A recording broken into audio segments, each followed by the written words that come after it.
I am not teaching, I am publicly learning. But hi, welcome to Learning for the Lively UK Test, part 121, Rudyard Kipling. That's on page 45. While doing morning stretching, and if you participate in the morning stretching, it's at your own risk.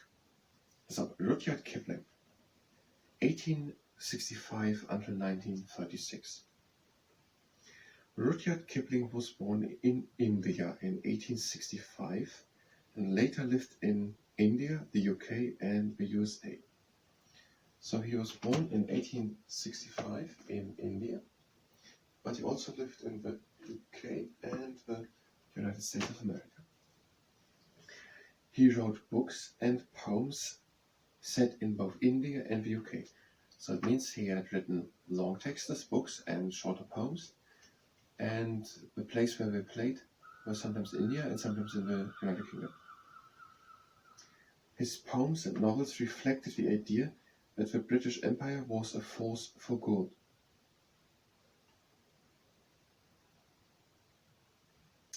So these books, or how these are presented, or the situations described in the books, or the characters of the thinking, or something like that, in his books and stories are made in a way that it seems that the British Empire is a force of good in the world. Kipling was awarded the Nobel Prize in Literature in 1907. So Rudyard Kipling, 1865-1936, won in 1907 the Nobel Literature Prize. We don't know for what, maybe we will know. And he wrote poems and stories who were taking place and whose story was playing both in India and the United Kingdom. And he was born in India and he lived also in the United Kingdom and the United States of America. Let's do a bit morning stretching. We're having the next standing wide apart, deep breathing in and going down. And we're breathing out. And we're breathing in. And out. And again. And out.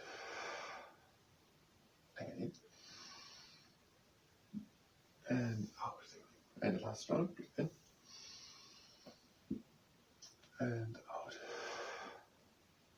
Again in. And out. Closing the legs. And we're directly doing the second exercise. And we're always breathing in through the nose into the chest and out through the mouth. So breathe in through the nose, deep into the chest and lift the arms up.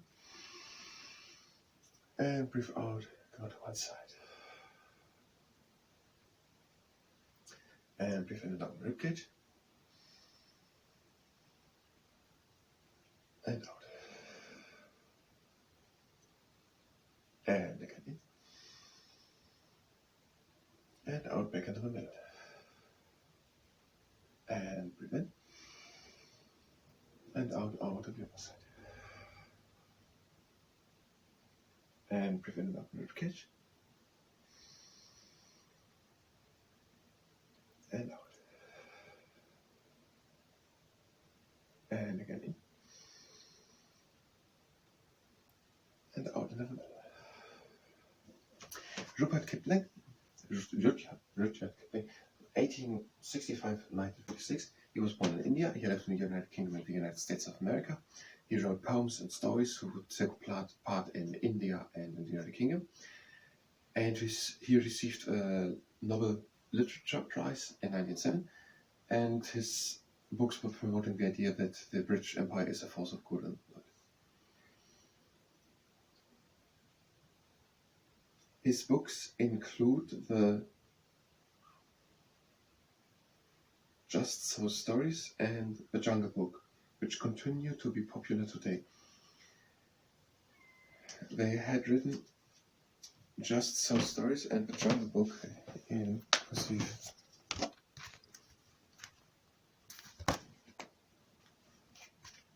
They have The Jungle Book and Just So Stories or something in cursive. That is to tell us that is the title. That is helpful it took me 45 pages to come to the idea to put names maybe in cursive or something like that, so that we know the actual names.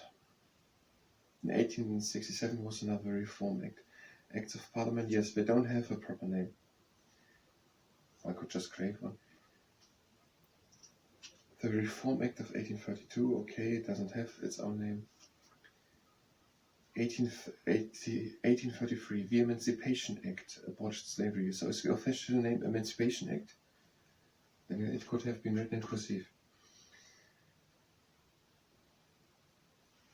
We had it here also, HMS Victory, the ship of Admiral Nelson, which can be seen in Portsmouth. That was in Portsmouth. Or was it the first thing we found? So writing names in cursive can help to know that that is the name.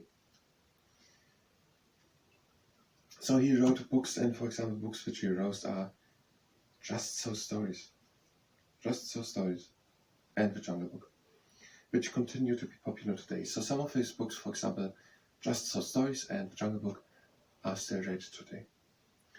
His poem If has often been voted among the UK's favourite poems. It begins with these words. You haven't got a poem by Shakespeare? So the first words, Rudyard Kipling, would be in the public domain in the United Kingdom. So his poem If, we know of him that he has made the books, The Jungle Book and Just So Stories, and they are read still read today. And he also wrote a poem, for example, If. The poem is just If, if. The name of the poem is If, and we are having here the beginning, and we will read it after we have done the most part of the morning session. So now we're having the legs again, standing a bit more, the shoulder point apart. We're breathing in, and we're breathing out, and one hand slides down the leg, and the other shoulder stays down. And breathe in, and out, and we're taking the arm up. And breathe in and out, ribcage. And out. And again in. And out in the middle. And breathe in. And out, the other arm comes down, and the shoulder stays down. And breathe in. And out, we're taking the arm. And breathe in and out, ribcage. And out.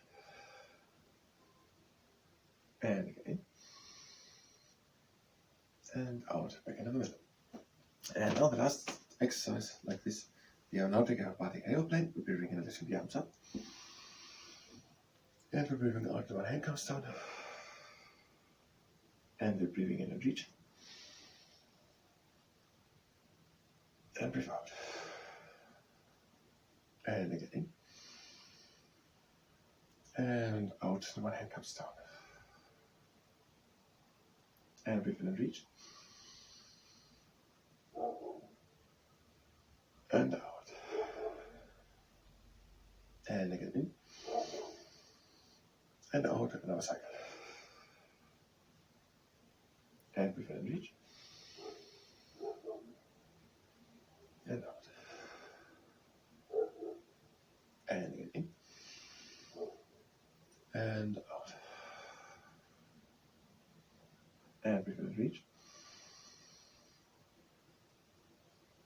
And out. So, Rudyard Kipling, 1865-1937, born in India, lived for some time in the United Kingdom and in the United States of America. He wrote books, for example, Just So Stories and The Jungle Book. In 1970 he got the Nobel Literature Prize, and he promoted in his books the idea that the British Empire was a force of good in the world. And he also wrote the poem If, which is famous, which is often been voted among UK's favourite poems.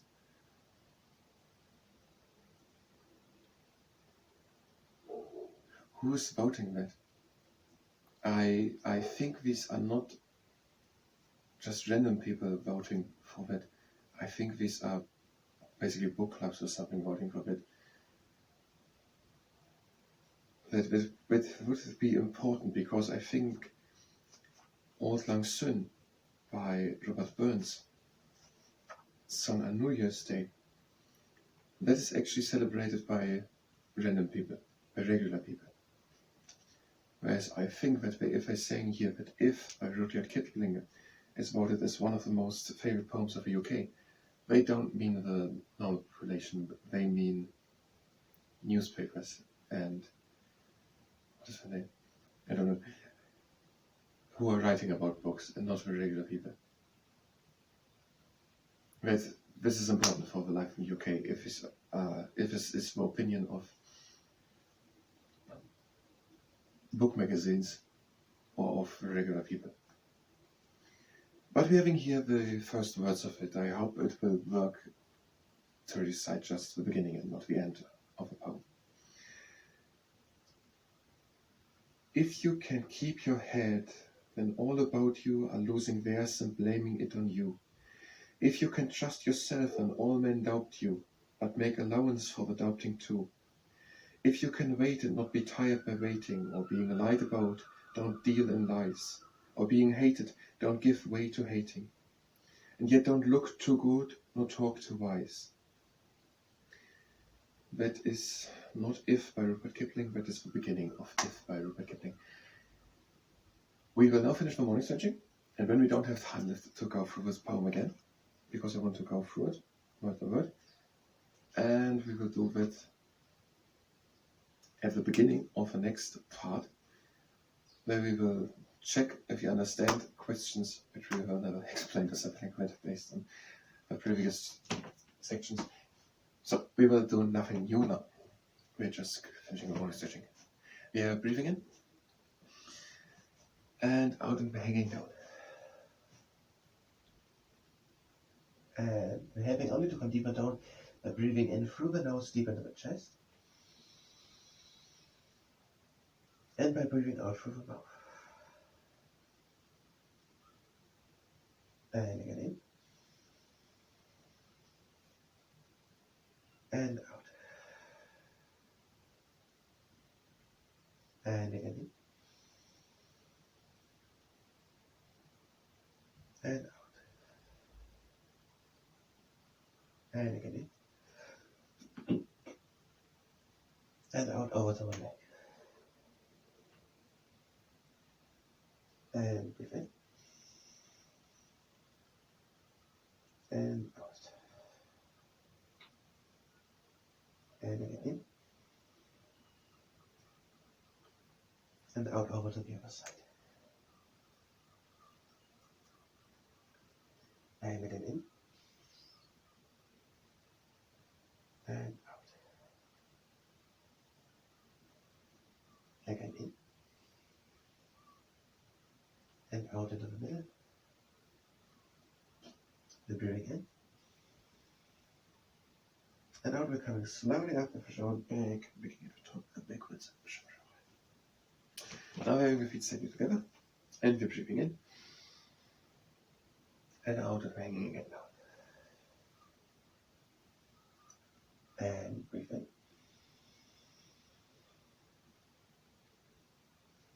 And out. And again